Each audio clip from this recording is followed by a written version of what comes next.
대한민국 국민이면 누구나도 헌법을 수호해야 되고 그 법을 지키면서 사는 것이 기본 원칙입니다. 학생은 학생답게 학교의 규율과 규칙을 따라야 하고, 성인들은 각자가 소속되어 있는 단체나 기관의 내규에 어긋나지 않는 생활을 한다는 것은 당연한 일이라고 생각합니다. 마찬가지로 성도들도 교회에 나왔으면 교회의 법을 따라야 합니다. 신앙생활을 하는 것의 기본입니다. 여기서 말씀하는 교회의 법은 하나님의 말씀의 법을 따른다는 것을 의미합니다. 성도는 하나님의 말씀대로 살아야 하고, 성도가 말씀대로 산다는 것은 신앙생활에 있어서 가장 중요하다는 것입니다. 그래서 신명기 18장 1절로 2절 보면 내가 네 하나님 여호와의 말씀을 삼가 듣고 지켜 행하라. 내가 오늘날 네게 명령을 지켜 행하면 네 하나님 여호와께서 세계 모든 민족 위에 뛰어나게 하실 것이라. 네게 네 하나님 여호와의 말씀을 청종하면 이 모든 복이 네게 임하게 되리니 성읍에서도 복을 받고 들에서도 복을 받으며 우양의 새끼가 복을 받고 토지의 소산이 축복을 받을 것이며 네가 들어와도 복을 받고 나가도 복을 받을 것이니라 보장해 주고 있습니다. 오늘 이처럼 성경에서 명시하고 있는 모든 약속된 복은 32,560가지나 된단 말이에요. 오직 말씀대로 사는 성도들에게 허락하시고 풍성히 내려주시는 줄로 믿습니다. 오늘 본문 말씀도 가만히 살펴보면 모세의 후계자인 여호수아에게 약속하신 하나님의 말씀입니다. 오늘 본문 8절 보면 이 율법책을 내 입에서 떠나지 말게 하며 주야로 그것을 묵상하여 그 안에서 기록된 대로 다 지켜 행하라. 그리하면 네 길이 평탄하게 될 것이며 네가 형통하리라. 그러면 하나님의 말씀이 무엇입니까? 하나님의 말씀은 첫째, 살아있는 말씀이에요. 히브리서 4장 12절 하나님 말씀은 살아있고 활력이 있어 좌우에 낯선 어떤 검보다 예리하여 우리의 심령 골수를 쪼개기까지 하며 우리의 마음과 생각을 감찰하신다고 했어요. 다시 말하면 하나님의 말씀은 죽은 말씀이 아니라 살아있는 말씀입니다. 하나님의 말씀은 듣는 순간 그래서 우리의 심령이 살아날 줄로 믿습니다. 죽은 영혼이 살아나고 병든 몸이 일어나고 사업에 실패해서 벗어나서 쉼을 얻게 되고 절망했던 마음에 소망의 확신이 생겨지고 하나님을 더욱더 의지하는 믿음이 살아나는 줄로 믿습니다. 이러한 모든 역사들은 말씀을 들을 때 일어나는 거예요. 믿음은 들음에서 나며 들음은 그리스도의 말씀으로 남이니라. 여러분의 구역에 하나님의 말씀이 들어가면 구역이 살아납니다. 형통케 됩니다. 가정의 말씀이 들어가면 가정이 충만하고 가정이 행복한 가정으로 살아날 줄로 믿습니다. 그리고 하나님의 말씀은 우리의 마음의 생각과 뜻을 감찰하신다고 했습니다. 전지하신 하나님은 우리의 모든 것을 감찰하셔서 우리의 심령에 꼭 필요한 말씀을 통하여 응답해 주시고 갈 바를 알게 하시고 행하게 하시는 줄로 믿습니다. 그래서 말씀을 통해서 우리의 심령을 낱낱이 쪼개서 철저하게 해결케 하셔서 더 큰 기적을 축복을 맛보게 해주는 것입니다. 성경은 생명의 양식이기 때문에 믿음으로 구원을 얻는 데 이르게 해준다고 디모데후서 3장 15절에 분명히 말씀합니다. 그리고 두 번째 하나님의 말씀은 방망이 같다, 불 같다 그랬어요. 에레미야 23장 29절에 나 여호와의 말이니라 내 말이 불 같지 아니하냐, 내 말이 반석을 쳐서 붓으로 트리는 방망이 같지 아니하냐, 나 여호와의 말이니라. 하나님의 말씀을 불이라고 표현합니다. 왜 그럴까? 쓸모없는 가치 없는 버려진 쇠붙이도 불 속에 집어넣으면 녹여서 작은 그릇이 큰 그릇, 천한 그릇이 귀한 그릇, 약한 그릇이 강한 그릇으로 다시 만들어내는 거예요. 우리의 심령 속에 살아있는 말씀의 불이 들어오면 버림받고 쓸모없는 병든 심령이 녹아져서 하나님의 영광을 위하여 쓰임받는 귀한 그릇, 큰 그릇, 가장 정말 하나님이 이뻐하는 그릇으로 만들어내는 거예요. 그러므로 우리들은 말씀을 들을 때 불같이 역사하시는 성령의 운행하심에 순종하여 철저하게 녹아져야 될 줄로 믿습니다. 우리의 교만과 아집, 온갖 혈기, 거짓, 술수들을 모조리 불살라 태워 없애줘야 합니다. 그럴 때 하나님의 사랑의 은사가 임하게 되고 교회와 가정의 평안함이 넘치게 되는 것입니다. 그리고 하나님의 말씀은 방망이라고 표현합니다. 방망이는 우리를 가르치고 책망하고 바르게 하는데 사용돼요. 마치 시편 23편 여호와는 뭐요? 주의 지팡이와 막대기가 나를 안위하시나이다. 하나님의 말씀 속의 표현대로 반석을 쳐서 부스러뜨릴 만한 힘이 있는 것이 방망이입니다. 이는 말씀을 대하는 성도들의 자세와 결단력이 얼마나 중요한가를 가르쳐주고 있는 말씀입니다. 반석을 쳐서 일격에 부스러뜨리듯이 우리의 자신의 제약된 행위를 말씀의 방망이로 쳐서 다시는 죄를 반복하지 않도록 내 안에 제약된 모습들을, 마귀, 사탄, 귀신들을 완전히 쳐서 부스러뜨려야 된다는 것입니다. 그러면 하나님의 말씀을 왜 기록했을까? 이유가 뭔가? 목적이 무언가? 성경 말씀을 기록한 목적은 우리가 말씀을 읽으면서 그 속에서 예수님을 만나게 하고 그 속에서 생명을 얻고 그 속에서 기쁨의 충만함을 받아서 말씀의 진리를 체험하는 성도가 되기 위함이라고 요한복음 20장 31절에 기록되어 있습니다. 제일 중요한 것은 왜 말씀을 주셨을까? 첫째가 요한복음 20장 31절 보면 예수님이 하나님의 아들이심을 믿게 하는데 목적이 있다는 것입니다. 그래서 요한복음 1장 1절 태초에 말씀이 계시니 이 말씀이 하나님과 함께 하셨으니 이 말씀은 곧 하나님이시니라. 태초에 말씀이 계셨고 그 말씀이 곧 육신의 몸을 입으셨다는 거예요. 요한복음 1장 14절 보면 말씀이 육신이 되어 우리 가운데 거하시매 우리가 그의 영광을 보니 아버지의 독생자의 영광이요 은혜와 진리가 충만하더라. 그러니까 아들을 믿는 자는, 즉 예수를 믿는 자는, 믿음이 있는 자는 같은 말이죠. 생명이 있고 없는 자는 생명이 없다고 요한일서 5장 12절에 분명히 말씀합니다. 하나님께서는 친히 예수님을 하나님의 아들이라고 인정하고 계십니다. 마태복음 3장 17절입니다. 예수님이 땅에 오신 목적 자체가 요한복음 3장 16절입니다. 예수님을 믿어서 멸망치 않고 영생을 얻게 하려는 것이니라. 그래서 예수님의 왜 말씀을 주셨느냐면 예수님의 이름을 힘입어서 생명을 얻게 하는데 목적이 있다고 두 번째 주신 거예요. 요한복음 20장 31절 하반절입니다. 참된 생명은 오직 예수 그리스도 안에만 있습니다. 참된 생명은 예수 그리스도 안에만 있습니다. 요한복음 1장 4절에 보면 그 안에 생명이 있으니 이 생명은 사람들의 빛이라 그랬어요. 우리 안에 영생이 있음을 알게 하기 위하여 성경 말씀을 기록해 줬다고 요한일서 5장 13절에 말씀하고 계십니다. 예수님만이 죽은 생명을 살릴 수 있는 분이에요. 오직 그분만이. 그래서 요한복음 14장 6절에 예수께서 이르시되 내가 곧 길이요 진리요 생명이니 나로 말미암지 않고는 아버지께로 올라갈 자가 천국 갈 자가 없느니라 이 말이에요.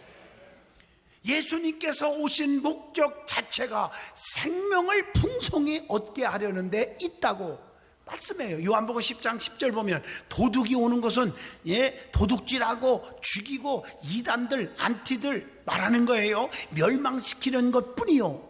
내가 온 것은, 즉 예수님이 이 땅에 오신 것은 양으로 생명을 얻게 하고 더 풍성히 얻게 하려는 것이니라. 그래서 하나님의 말씀은 구원에 이르는 지혜가 있게 해 주신다고 디모데후서 3장 15절에 말씀하고 계십니다. 세 번째 말씀을 주신 목적이 뭘까? 우리에게 기쁨을 충만하게 하는데 목적이 있다는 것이죠. 그래서 요한복음 15장 11절에 내가 이것을 너희에게 이르면 내 기쁨이 너희 안에 있어서 너희의 기쁨을 충만하게 하려 함이라. 우리는 예수님을 통해서 우리의 삶의 현장에 기쁨이 넘치기를 바랍니다. 근심 걱정 불안 초조가 사라지고 기쁨이 있어요. 예배를 드려도 뭐가 이렇게 불만이 많은지 기쁨도 없고 얼굴도 이그러져 있고 설교 시간 내내 한 번도 저 쳐다보지도 않고 고개 숙이고 앉아 있고 그런 분들이 오늘은 없네요. 예수님을 믿는 성도들은 뭘 보고 진짜 믿는 거냐 보면 기쁨 있느냐 없느냐예요. 그래서 사도 바울은요, 감옥에 갇혔으면서도 빌립보 4장 4절에 주 안에 있기만 하면 기쁨이 있거든요. 주 안에서 항상 기뻐하라. 내가 다시 말하노니 기뻐하라. 믿는 자의 가장 큰 기쁨은요, 언제인 줄 아세요? 예수님을 만날 때. 마태복음 2장 10절이에요. 특별히 성령 충만할 때 기쁨이 넘칩니다. 또 성도의 이름이 어디에 기록된 걸 보고 기뻐하라? 누가복음 10장 20절 생명록에 기록한 것으로 기뻐하라. 야, 너는 천국 가. 천국 명단에 이름이 딱 기록되어 있네. 얼마나 감사한지 너무 기쁜 거야. 그리고 요한복음 16장 24절 보면 지금까지는 너희가 내 이름으로 아무것도 구하지 아니하였으나 이제 구하라, 기도하라. 그리하면 받으리니 너희의 기쁨이 충만하리라. 하나님으로부터 기도 응답 받은 것이 최고의 기쁨이에요. 여러분, 소원대로 이루어지기를 축원합니다. 그러므로 예수님이 땅에 오신 것 자체가 큰 기쁨의 소식이라고 누가복음 2장 10절에 말씀하고 계십니다. 지식과 명예와 권세와 물질이 충만한 것도 중요하지만 성령 충만, 기쁨 충만, 은혜 충만, 말씀 충만, 기도 충만한 성도가 되어야 한다는 거 잊어서는 아니 됩니다. 네 번째 말씀을 주신 목적이 있습니다. 교훈과 책망과 바르게 함과 의로 교육하는데 목적이 있다고, 유익하게 하신다고 디모데후서 3장 16절에 말씀합니다. 하나님의 말씀은 영감으로 되었기 때문에 말씀을 듣는 사람마다 우리의 심령에 변화가 일어나요. 거듭남이 나타나요. 번어게인, 다시 새롭게 태어나게 될 줄로 믿습니다. 그래서 이 말씀을 자녀들에게 바르게 양육하고 가르쳐 줘야 돼요. 신명기 11장 19절로 20절입니다. 부모가 불평하니까 자식들도 불평하는 자식이 돼버리는 거예요. 그래서 요즘에 젊은 애들이, 교회 오는 자들이 점점 줄어가는 거예요. 마지막에 지옥에 가서 어떡할 거예요, 걔들을요? 신명기 4장 2절에 내가 너희에게 명령하는 말을 너희는 가감하지 말고, 즉 더하거나 빼지 말고 보태지 말고 내가 너희에게 내리는 너희의 하나님 여호와의 명령대로 지키라. 말씀을 더하거나 빼거나 임의대로 해석해서는 아니 된단 말이에요. 말씀을 억지로 자기 중심적으로 이단들처럼 해석해서는 아니 된다는 거예요. 베드로후서 3장 16절의 말씀입니다. 말씀은 우리의 행실을 깨끗게 하는 표준이 돼요. 시편 119편 9절에 보니까 청년이 무엇으로 그의 행실을 깨끗하게 하리이까? 주의 말씀만 지킬 따름입니다. 다섯 번째 말씀을 주신 목적이 있습니다. 하나님의 사람으로 온전케 하고 선한 일을 행하기에 온전케 하는데 목적이 있음을 디모데후서 3장 17절에 말씀합니다. 하나님의 사람으로 온전케 하는데 성경 말씀을 주신 목적이 있다는 거예요. 디모데후서 2장 15절에 너는 진리의 말씀을 옳게 분별하며 부끄러울 것이 없는 일꾼으로 인정된 자로 자신을 하나님 앞에 드리기로 힘써라, 이렇게 말씀하고, 디모데전서 6장 11절로 12절에도 그렇게 말씀하고 계십니다. 선한 일을 행하기에 온전케 하는 데는 말씀을 주신 목적이 거기에 있다는 거. 디모데전서 6장 18절 선을 행하고 선한 사업을 많이 하고 나누어 주기를 좋아하며 너그러운 자가 되게 하라, 이렇게 말씀하고 있어요. 베드로후서 1장 4절에도 그렇게 돼 있는데 우리가 그렇게 살고 있습니까? 말씀이 내 안에 들으면, 그리스도가 내 안에 계시면, 성령에 충만하면 마음이 넓어야 돼요. 너그러운 자가 되어야 돼요. 품는 자가 되어야 돼요. 꾹 하면 뱀이 한번 물으면 안 놓은 것처럼 안 놓다가 독이 다 빠져서 저도 죽어버려요. 너그러운 자가 되란 말이에요. 온유한 자가 되란 말이에요. 자, 그러면 하나님의 말씀, 성경의 말씀의 표현과 특징이 있어요. 성경에 보면 그 모든 성경은 하나님의 감동으로 된 것이라. 이게 디모데 후서 3장 16절의 기본이죠. 그런데 성경은 하나님이 원저자예요. 그런데 사람들을, 사도들을, 선지자들을 감동시켜서 저술한 거지요. 계시록에만은 요한이가 반보섬에서 복음 전하다가 거기에 유배되었을 때 기도하다가 주님 만나고 주님께서 받아 쓰라고 해서 계시로 쓴 것은 요한계시록입니다. 그게 묵시록이라고 그러는 거예요. 하나님의 말씀의 내용은 하나님의 영원한 지혜로서 구성되었기 때문에 오류가 없는 진리입니다. 그러면 하나님 말씀은 정확무오하다고 말할 수가 있고 말씀의 내용을 임의대로 더하거나 뺄 수가 없다는 것입니다. 성경을 가감하는 자에게는 뭐가 와요? 저주가 임한다고 하신 말씀이 있는데 그 말씀은 가감하는 행위가 신적 권위에 도전하는 것이기 때문임을 계시록 22장 18절 19절 쭉 나와 있습니다. 하나님의 말씀을 그래서 성경에 지칭한 표현들이 있죠. 말씀이 뭘까? 첫째, 여호와의 율법이라고 말해요. 시편 1편 2절에 보면 오직 여호와의 율법을 즐겨하여 그 율법을 주야로 묵상하는 자로다 이렇게 돼 있어요.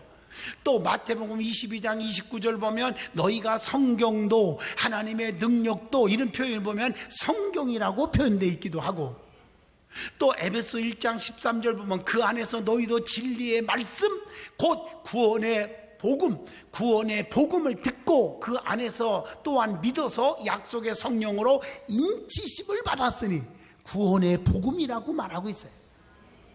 그런데 이 성경 말씀의 특징들을 보면요, 자, 시편 19편 7절에 보면 완전하고 확실한 거예요, 말씀은. 또 시편 19편 8절 보면 여호와의 교훈은, 즉 말씀은 정직하여 마음을 기쁘게 하고 여호와의 계명은 순결하여 눈을 밝게 하시는도다. 정직하고 순결하단 말이에요. 우리가 말씀으로 무장하면 세상 사람들한테 사기당할 일이 없어요. 잘못된 마귀의 영에게 끌려가지를 않는다는 말이에요. 그리고 하나님의 말씀은요 변하지 않고 영원해요. 그래서 이사야 40장 8절 보면 풀은 마르고 꽃은 시드나 우리 하나님의 말씀은 영원히 서리라. 누가복음 21장 33절 천지는 없어지겠으나 내 말은 없어지지 아니하리라. 할렐루야. 그런데 그 말씀은 예수님에 의해서 완전케 되는 거예요. 그래서 예수님이 마태복음 5장 17절에 이렇게 말했어요. 내가 율법이나 선지자를 폐하러 온 줄로 생각하느냐? 아니요, 폐하러 온 것이 아니라 완전하게 하려 함이라. 자, 그래서 이 말씀은 살아있는 말씀인데, 생명의 말씀인데, 이 말씀을 날마다 우리는 떠나서는 안 돼요. 그래서 항상 주야로 말씀을 묵상하라고 그랬는데 그 이유가 뭘까? 본문 8절에 기록되어 있습니다. 하나님께서는 우리가 말씀을 읽고 아는 것으로 그치지 말고 그 말씀을 늘 묵상하는 것을 가르쳐주고 있어요. 묵상은 성도의 삶에 있어서 말씀을 우리의 생활 속에, 삶 속에 적용시키는 것입니다. 말씀의 묵상이 무엇입니까? 라고 물어보면 묵상은 예배, 영적 갱생, 또 정신적 원기 회복 등등 하나님과 행위에서 가장 가치 있는 행위. 욥기서 15장 4절의 말씀, 시편 77편 6절 율법을 주야로 묵상하고 지켜 행할 때 형통의 삶을 살게 해준다. 본문 8절의 말씀을 기억하십시오. 그리고 시편 19편 14절에 보니까 주께 연락되기를 소망하여야 한다는 거예요. 말씀을 묵상한 다음에 어떻게 해야 됩니까? 우리는 말씀을 지켜야 됩니다. 본문에 보면은 묵상하여 그 안에 기록된 대로 다 지켜 행하라. 말씀대로 실천하고 행함으로 하나님 보시기에 온전한 삶을 살아가야 된다는 것이죠. 오늘날 성도들을 보면 입술로는 잘 아는 것 같고 이론적으로는 뭐 교회를 한 20, 30년 다니다 보니 아주 박사같이 보이는데 실천이 없어요. 실천이. 그래서 야고보서 2장 17절에 경고합니다. 행함이 없는 믿음은 그 자체가 죽은 것이라. 우리는 죽으면 안 되잖아요. 본문 9절에 보니까 내가 네게 명령한 것이 아니냐. 강하고 담대하라. 두려워하지 말라. 놀라지 말라. 강하고 담대하여 두려워하지 말고 놀라지 말라고 했습니다. 신명기 31장 23절에도 강하고 담대하라. 내가 너와 함께 하리라 하시니라. 우리는 전능자가 내 아버지라고 하는 것을 믿으면 염려하지 않아도 되잖아요. 담대하게 살 수 있잖아요. 왜 근심 걱정으로 불안하고 초조하게 삽니까? 요한복음 14장 1절로 2절 너희는 마음에 근심하지 말라. 하나님을 믿으니 또 나를 믿으라. 내 아버지 집에 거할 곳이 많도다. 여러분, 말씀을 묵상하면 어떻게 해주신다겠어요? 오늘 본문 8절에 그리하면 네 길이 평탄하게 될 것이며, 평탄하게 해준대요. 우리는 하나님을 찾고 하나님을 의지하기만 하면 계속 하나님이 붙들어 주시고 형통의 복으로 이끌어 줄 줄로 믿습니다. 잘 나갈 때 바쁘다고 하나님의 손을 놓고 지 고집대로 살고 교만하면 끝나는 거란 말이에요. 하나님의 말씀을 붙잡고 살으면 9절에 네가 어디를 가든지 네 하나님 여호와가 너와 함께 하느니라 하시니라. 항상 임마누엘 되어주신다는 거예요. 그래서 시편 46편 7절에 하나님은 우리의 피난처가 되어주신다. 이사야 43장 1절 이스라엘을 구속하였고 지명하여 불렀다. 너는 내 거다. 두려워하지 말라. 이렇게 말씀하고 있어요. 이사야 43장 4절에 너를 보배롭고 존귀 여겨 주겠다. 이렇게 보장해 주고 있어요. 그리고 하나님의 말씀을 묵상하면 뭐가 오느냐? 기쁨의 열매가 주렁주렁 맺히게 해 주신다고 했습니다. 그래서 그 열매는 뭐냐? 과실을 맺는 기쁨. 시편 1편 3절 시냇가에 심은 나무가 시절을 쫓아 철을 따라 열매를 맺으며 이렇게 말하고 있잖아요. 묵상하면 하나님께서 우리에게 축복 주는데, 두 번째가 시편 39편 3절에 보니까 우리의 마음이 뜨거워지는 기쁨이 있대요. 그것뿐입니까? 하나님은 계속해서 우리의 삶의 현장에 기쁨의 일만 만들어 주실 것입니다. 자, 말씀을 주신 목적 다섯 번째, 하나님의 말씀을 묵상하면 유익을 주신다는 거죠. 유익을 주기 위해서. 어떤 유익일까? 시편 49편 3절 영적인 깨달음의 유익이 옵니다. 시편 63편 5절로 6절 영혼의 만족함이 옵니다. 시편 119편 99절 명철이 더해집니다. 또 마가복음 9장 25절 하나님 말씀으로 귀신을 쫓아내고 마귀 사탄을 쫓아내고 병든 자가 고침받고 기적이 일어나게 해 주십니다. 할렐루야.